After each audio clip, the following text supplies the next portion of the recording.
We thought you were auditioning to be the new part of Jedward. No, you're the triplet. Yeah, the third Jedward brother, the long-lost brother. What they call in porting and polishing, okay, is see the shadow around the end of that manifold there.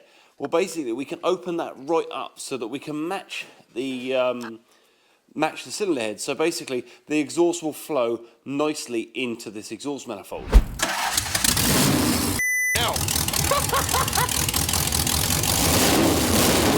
Good.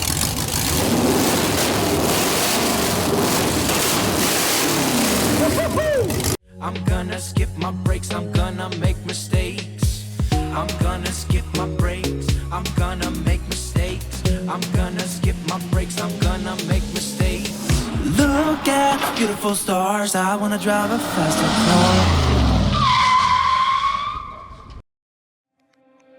So, hopefully you've been following my escapades with this GT40 replica since the first episode. If not, go to my YouTube channel page to get caught up. Out of all the replicas I've owned, this is easily the most important to me because only the mega rich can afford a real GT40. And this one is like most of the GT40s out there, based on the real thing but with updates left and right.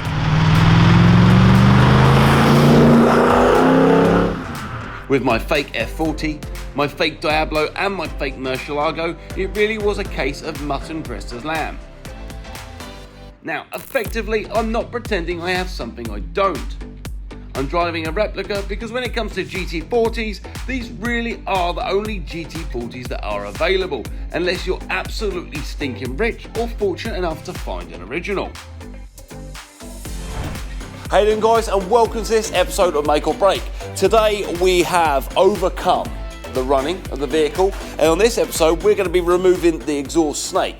For you guys at home, there's a couple of things I'm going to talk to you and teach you about the exhaust snake, which has been developed over the years and is imperative to making this car perform perfectly. So you'll probably notice that the exhaust on this side here starts nice and narrow to the engine, and as the exhaust moves backwards to the later fourth cylinder, the exhaust changes. And what the whole idea in the exhaust snake is that every single exhaust pipe is exactly the same length, because that will encourage the engine's back pressure to make the engine run smoother throughout. So a lot of these exhaust systems you'll see will have a shorter pipe and a longer pipe as it goes forward, but it's imperative that all the pipes are the same length. Obviously we're going to take this apart and obviously measure them, and you know, some of them may not be perfectly the same length, but the closer you get to the next will encourage the back pressure to be a lot better. We've got a nice heat shield here on the back, which Josh is removing as we speak. So let's grab the camera and have a mooch. But the heat shield on the back is designed to not burn the rear shroud and the rear cover, and it's held in place nicely, I believe, with these exhaust brackets. So you've got the exhaust clamps here, which are like a shoehorn, and basically what he's done is he's designed it so you can have it mounted on top of that. Obviously this is brilliant, and Ivan's done a fantastic job, but we will be making a more sexy one with some bead rolls and some nice holes in it to dissipate the heat. And in Sam Hard's special style, I'm going to help remove it by lifting it up. One side, ready? There we go. So once again, he's done some nice heat wrap in there as well, just to keep the retain the heat inside. And these exhaust boxes are really nice. I believe they're off a Land Rover. When I go back onto his website later on, we can see just exactly what he's done. But in my opinion, the car sounds refined. It sounds very quiet, and I can imagine there's some kind of baffling possibly underneath these little 8mm plates here. There's probably a baffle inside there, you know, keeping it a bit more refined and a bit more quiet for Mr. Plod. But as you know, at Hard Up Garage, we are not too bothered about keeping Mr. Plod happy. We like to hear that roar of the V8, and it's imperative that, you know, our neighbours wake up before even the car starts, just to upset everybody. That's the exhaust, top of the exhaust clamp there. Looks like a nice bra for a very well-endowed female. And yeah. Now I think that will probably slide off. So you've got two sections. So this is obviously your 4 pipes. These here are from the left-hand bank, and these 2 bottom ones are from the right-hand bank, and they go together into this 4-into-1 collector. And we're thinking these are probably 1 1/4 to 1 1/2 inch pipes, correct? Something like that, yeah. So probably, they're not very big, are they? To be honest, they're not very considering thick. the size of the engine. you kind of want to get as much flow as you can, you know. We hope to reuse these exhausts because Ivan's done a lovely job with them. But obviously, if someone out there wants to dig deep into their pockets and give us a free exhaust system, then I'm more than happy to fit it. And hopefully by then my hair won't look so silly. But we completely take that on board. We thought you were auditioning to be the new part of Jedward. No, the triplet. Yeah, the third Jedward brother, the long lost brother. Right. Do you want to get one and I'll get the other? Yeah, no worries. Let's set this camera up real quick. Okay. In your own time. Sorry, mate. Okay. So, I think with a wiggle, yeah, they'll go. she just falls off. And you can see why the exhaust was leaking, because these pipes here are nice and flat. As you can see there, the top of the pipe is nice and flat, which is fantastic. He's done an amazing job.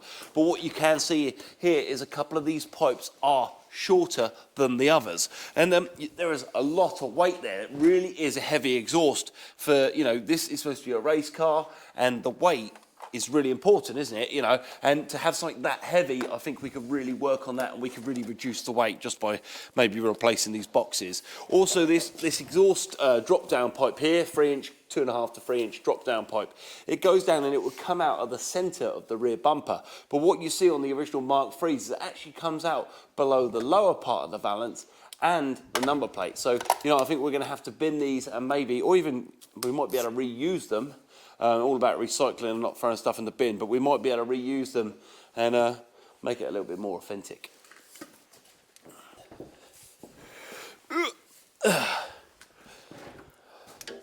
They are going to be tight. Okay, so what I was saying earlier, guys, is this pipe here is about 1 centimetre shorter, if you look sideways there, to the rest of the pipes. So you can see where all this black smoke has obviously come from. I mean, is it worth, just to be an idiot, is it worth running it up now to see how... If it will start. We could just throw a dribble down it just to see if she roars. What do you reckon? If we can stand something up behind it, because it will blow no end of soot out of the back. As long as we're not going to upset the neighbours, Chris. Cool. I'm more worried about the car behind it. So, for me, when I was growing up, starting a car up with no exhaust was amazing. Just to hear that roar and to upset the neighbours as well. If it wasn't my music upsetting them, it was the roar of my V8 engines. I'm going to get you to stand somewhere like that. That's fine. Just so safety first. And obviously we don't want to... Okay, so I'm going to catch the fumes. Trusty leads, because it's still got the same battery. We've got a little dribble left in that can. I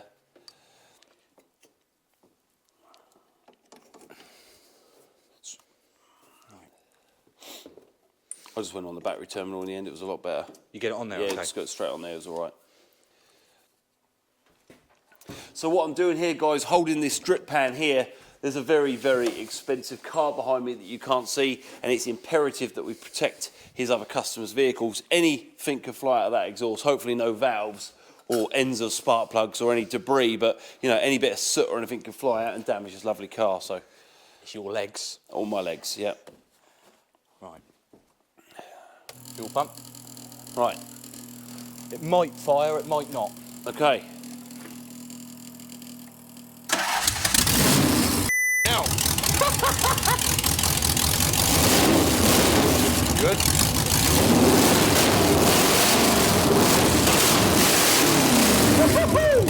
I've got to get the camera for that.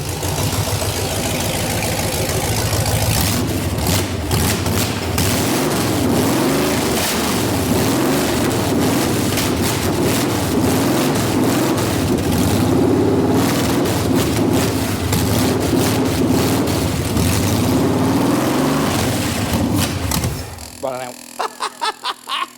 So that sounds a bit better, doesn't it? Probably What? could leave it like that, couldn't we? Yeah, just leave it like that, open headers, I reckon. So that's exactly how a V8 should sound. Like, that has put a smile on my face straight away. And that is the most important thing here, guys, is we're trying to make this thing sound like a race car, and it really does. Let's get the spiders off. I'm hoping they're welded together to a point where they should just come off as one piece either side.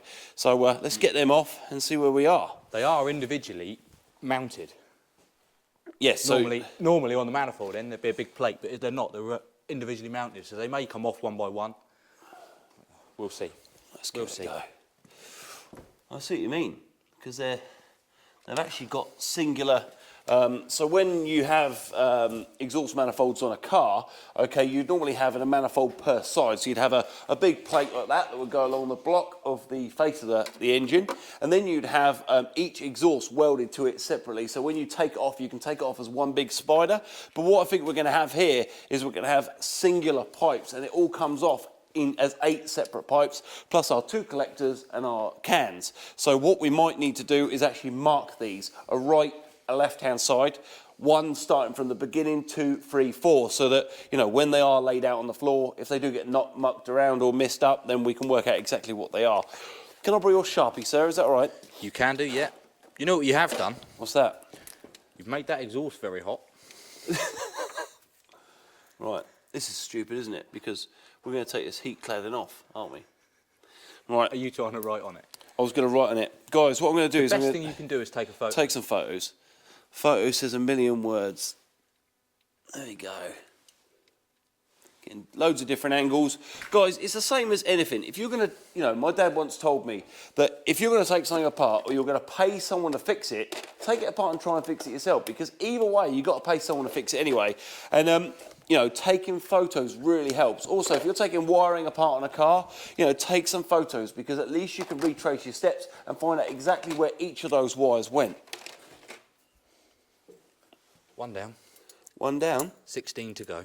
15 yeah, baby. to go. That is super cool, isn't it? Right, I just better do my...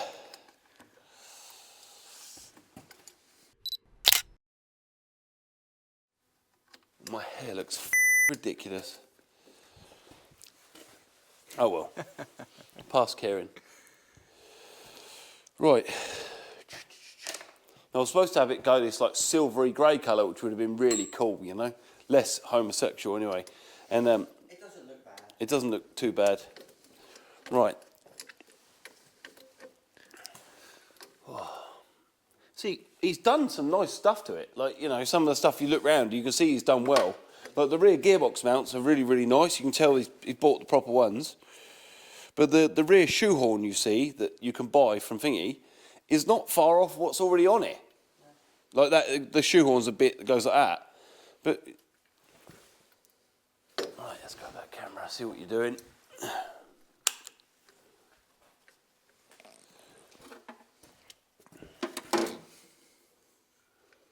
So it is looking more and more like each pipe is separate, because obviously he's undone a couple of bolts there and that pipe has come increasingly more loose. So we're doing really well. By we, I mean he. Thank you.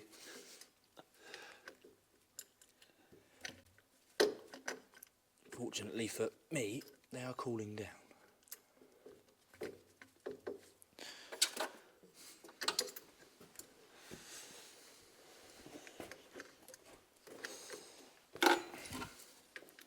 You can see just how well these cars are built. You know, in the Le Mans 66 races, if you needed to replace an exhaust pipe or a spark plug or a carburetor or an intake manifold or a drive shaft, single part on this car is removable with haste. You know, a lot of these parts can be replaced very, very quickly. And there's our first pipe. So that's number 4 on the left-hand bank, which is, it looks fantastic, doesn't it? You know, absolutely brilliant. So just going to work our way through the spider, guys, and keep taking it apart. I'll probably put this down and give you a hand, probably. Might be helpful. You can try. Right. Right, what's my phone going flipping nuts, right? Can I borrow your ratchet so I can try and crack a few of these off? You can try, yeah, the heat wrap Is gets a in the little bit way somewhat, yeah. You've got quite a big shroud on. Let's get this spark.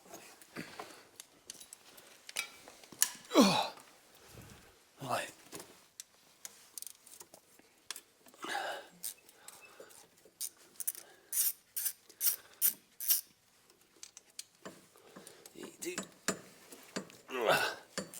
I love the bolts he's used. It's quite nice to use a proper stainless steel bolt. It sounds silly, but yeah, save a lot of time later on for an extra couple of quid. One other thing you haven't got to replace, isn't it? That's it. You've got a nice little... When you get one out, Sam, just pass it to me, so I've got a box there. No worries. All the exhaust stuff's going to go in it. Okay, I'm just going to hand that over to you. There you go.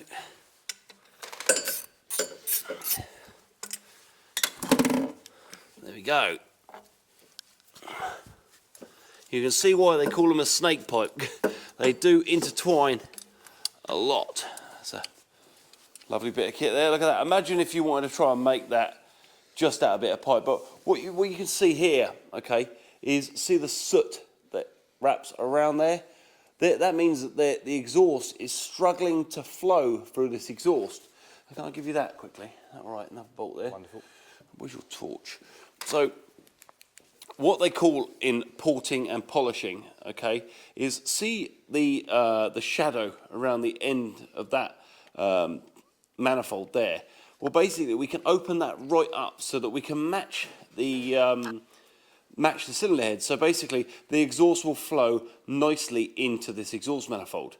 So like the exhaust valve will open, the exhaust fumes can come out and they can flow nicely instead of being restricted by this coupling here. But what I have noticed is the hole itself, when we increase that, I don't think we're going to have an issue with the flow because the pipe itself looks like it would easily accept any kind of exhaust fumes and opening up of that exhaust manifold. So I think that'll be absolutely fantastic. I hope that kind of makes sense. Get bored of my own voice. So, on that note of my droney voice babbling on, taking the exhaust off from the engine block took some time, so we'll spare you that boring part. And we will rejoin the action a little later on. Right. There you go, I've got my bank off. So I'm going to pull back the curtains, shall we say. I'm going to pull back the heat shield here, just to reveal the state of the actual pipe itself. It's still a bit warm because we were being wombats earlier and revving her up. Okay, so I'm pulling this back in reverse. So basically the cladding would have been laid over the top to keep the top part on, but to reveal an amazing bit of pipe work here. Some of the welds you can't even see the actual joins, which is brilliant, but you can really see that they're proper stainless exhaust, because look at the colour of that. Love that rose kind of coppery colour. Yeah, there you have it. So you can just see even the slight angles in this exhaust that had to be made to make sure it fits perfectly. He's done an absolutely brilliant job, considering he was in a garage building this car over a number of years. He's done brilliant. So, there we have it, guys. There's my 4 pipes down there, all on the floor. And we can really see the V8 engine now. Obviously got his 4 pipes off over there as well. And I bet you that would sound stupid now, wouldn't it? Look at that. It's not worth it. No, it's not worth breaking it. So what you've got here, guys, is your exhaust gasket either side. And that there, can you just hold the camera for me a second? I'm just going to show people what I mean in relation to the flow of the exhaust. So this hole there is basically the maximum that cylinder head could be opened up to. So when the outlet or the exhaust valve opens, the exhaust fumes will flow through here. And that hole is very, very quite big, isn't it, for the size of it. And when we lay that up against our manifold, we've got quite a bit of space there. See all around the edge there? That gap there can be opened right up to allow our exhaust to flow a lot more. Hence the smoke and the soot obviously hitting that and being rebounded back in the engine. That won't improve the flow at all. But yeah, overall, what an amazing job Ivan has done. And guys, when you're taking anything apart at home, you may not be putting this together for a couple of months. And what we're doing here, just to show you what Josh has done, is we're putting all the bolts into different tubs, okay? And then right on the side of that tub, the most obvious writing you can imagine, exhaust. There you go. So that's our bolts to the exhaust. The exhaust spider is off. So there you have it, guys. We are cooking on gas, I suppose. Or gasoline. There you go, cooking on gas. Thanks for watching another episode of Make or Break. The car is coming apart. On the next episode, Josh here is going to start taking the engine and the transmission out. It's very important that this is done safely. Quick reminder, hit that subscribe button, the like button, and then the bell button, so you get alerts when we release new episodes, and follow us on social media too for extra stuff and more alerts about videos we're releasing, which at the moment is every Sunday and the odd Wednesday too. Bye for now.